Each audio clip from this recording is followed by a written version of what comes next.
అని చాలామంది కొంతమంది హట్ అయ్యారు. నాకు అర్థం కాలేదు, నాణ్యత కంపేర్ చేస్తారేంటని. మనం మన లైఫ్లో గోల్ పెట్టుకుంటాం, ఫలానా అంత గొప్పోడు అవ్వాలి, నువ్వు ఇంత గొప్పోడు అవ్వాలని అంటుంటారు పేరెంట్స్. సచిన్ టెండూల్కర్ అంత గొప్ప క్రికెటర్ అవ్వాలని, అంటే కానీ సచిన్ని తొక్కేమని కాదు అర్థం దానికి. సో ప్రతి వాళ్ళకి ఒక బెంచ్ మార్క్ ఉండాలి ఆ లైఫ్లో. నాకు తెలిసి తన పెర్ఫార్మెన్స్ చూసి తను పెట్టుకున్న బెంచ్ మార్కే నాని అనుకుంటున్నాను నేను. సో అందుకని like it's not a comparison, అది ఒక గోల్. అంటే ఇక దానికి మించి లేదని అర్థం, అంతకన్నా గొప్ప పొగడత ఇంకోటి లేదు. అలాగే మొన్న ఓ టీజర్ రిలీజ్ అయ్యి మేము చిన్న స్పెషల్ గ్లిమ్స్ వదిలాము. తమన్ నువ్వు చూసావు అది? అందులో ఏంటంటే తను మధ్యలో వెళ్ళిపోయి గర్ల్ ఫ్రెండ్స్ కన్నా చిన్నప్పటి నుంచి ఉండే స్నేహితుడు బెటర్ అని స్నేహితుడికి తాళి కట్టేస్తాడు హీరో. అది చూసి కొంతమంది కనెక్ట్ అయ్యారు సెక్షన్. సార్ మీరు మమ్మల్ని కూడా గుర్తించారు, గే లవ్ స్టోరీ చెప్తున్నారు అని. అరే నీకు ఎలా అర్థమైంది ఏంటరా, ఇది గే లవ్ స్టోరీ కాదురా. అంటే ఇప్పుడు తాళి కట్టాడని ఆ నెక్స్ట్ డే పాల గ్లాస్ పట్టుకుని వెళ్తాడు లోపల రూమ్లోకి అని మీరు ఏదేదో ఊహించుకున్న కాదు. అది ఓన్లీ ఒక సింబాలిక్ జెస్చర్. అంటే మన చిన్నప్పటి నుంచి ఉండే స్నేహితుడు మనకి మధ్యలో వెళ్ళిపోయే, మనల్ని ముంచి వెళ్ళిపోయే గర్ల్ ఫ్రెండ్స్ కన్నా మనకి ఫ్రెండ్సే బెటరు అని చెప్పడం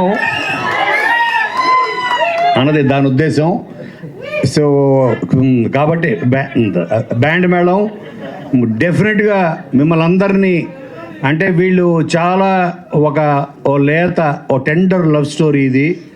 అండ్ దీంట్లో ఎస్పెషల్లీ నేను చెప్పాల్సింది సాయి కుమార్ గారు గురించి. నేను ఫస్ట్ కథ చెప్పించింది ఆయనకే. ఆయన చెప్పిస్తే నేను సతీష్ని పంపిస్తే ఆయన స్టోరీ విని ఆయన నాకు ఫోన్ చేశాడు, నీ దగ్గరికే ఎలా వస్తాయి కోన ఇలాంటి కథలు అని. నిన్ను ఎత్తుక్కుంటూ ఎలా వస్తాయి, లేకపోతే నువ్వు ఎత్తుక్కుంటూ వెళ్తావా, అవి నిన్ను ఎత్తుక్కుంటూ వస్తాయని.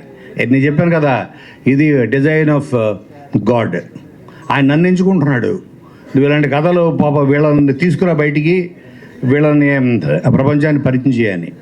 అలాగే తర్వాత చెప్పించిన వ్యక్తి చంద్రబోస్.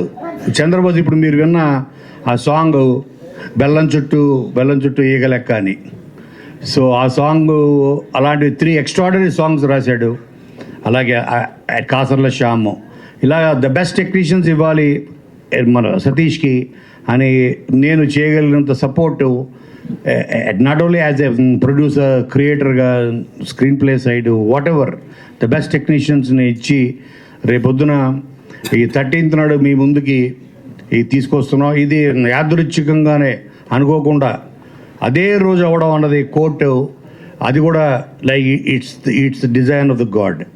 కాబట్టి మళ్ళీ అదే సక్సెస్ మీరు మళ్ళీ నా కోసం కాదు, మళ్ళీ ఈ యంగ్ టాలెంట్ కోసం, మళ్ళీ సతీష్ కోసం, అటువంటి ఎంతోమంది యంగ్ టాలెంట్ని మళ్ళీ మీకు పరిచయం చేసి మంచి కథల్ని మీకు పరిచయం చేసే నాకు ఆ శక్తిని, ఆ సక్సెస్ ఇస్తుంది అని నేను మనస్ఫూర్తి కోరుకుంటూ, మీరందరూ 100% దీని గురించి నెక్స్ట్ 10 years మాట్లాడుకుంటారు బ్యాండ్ మేళం గురించి అనే నమ్మకంతో మీరందరికీ మరొకసారి థ్యాంక్ యూ సో మచ్.